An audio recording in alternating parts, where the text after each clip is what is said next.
Macmillan Audio presents Staying Strong, 365 Days a Year by Demi Lovato. Read for you by Demi Lovato and Katie Rubin.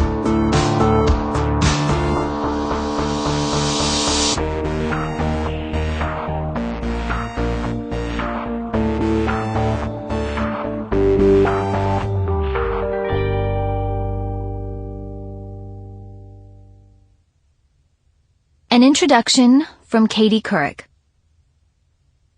I first met Demi over breakfast at the London Hotel in the summer of 2012. Her career was on fire. She had a huge hit in Skyscraper. Give Your Heart a Break was climbing the charts. It would eventually hit #1. And she was months away from being named a judge on The X Factor, alongside Simon Cowell and Britney Spears.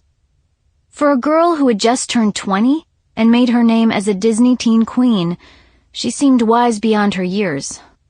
But she encountered more than a few bumps on her road to success. Demi shared her personal struggles with me, including her battles with anorexia and bulimia, bullying, self-harm, and bipolar disorder, and how these challenges almost derailed her career.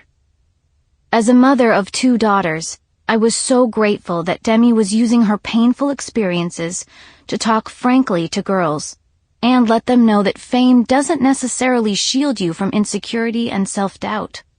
By pulling back the glossy curtain of celebrity and exposing her all-too-human side, I know Demi made countless young women with some of those same problems feel much less alone. Not long after our first meeting, I welcomed Demi to the set of my daytime talk show.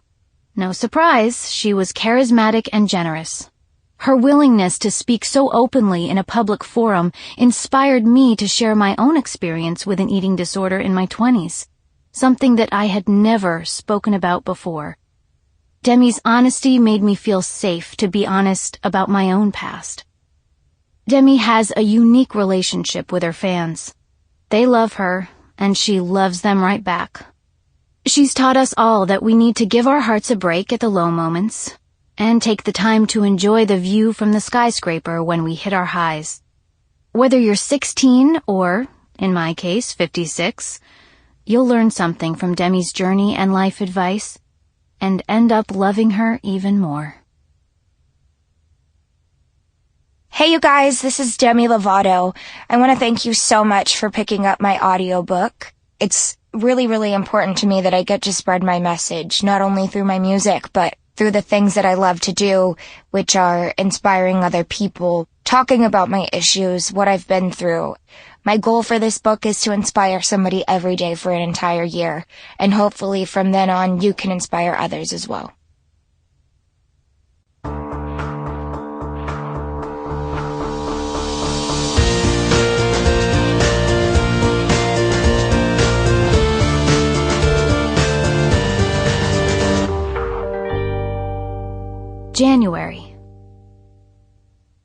January 1st. You are beautifully and wonderfully made. A while back I decided I needed my own mantra, something that was personal and meaningful that I could tell myself to bring comfort and love as well as root myself in the present moment. The Bible says you are fearfully and wonderfully made, so I came up with you are beautifully and wonderfully made. I say it to myself all the time, and it really helps me find peace knowing that I'm perfect just the way that I am, and I don't need anything beyond what I have within me. The goal for this day, in this new year, come up with a mantra that is yours. Each day, look in the mirror and repeat it back to yourself, even if you don't mean it. January 2nd. One's destination is never a place, but a new way of seeing things. Henry Miller. I've been so blessed to be able to travel so much over these last few years. One of the most profound things I witnessed while traveling was seeing how much we take for granted. I've seen slums where people are walking around without shoes or jackets in the freezing cold. I've been to places where people are working so hard at such physically demanding jobs while making hardly any money. It taught me to value every person. Sample complete. Ready to continue?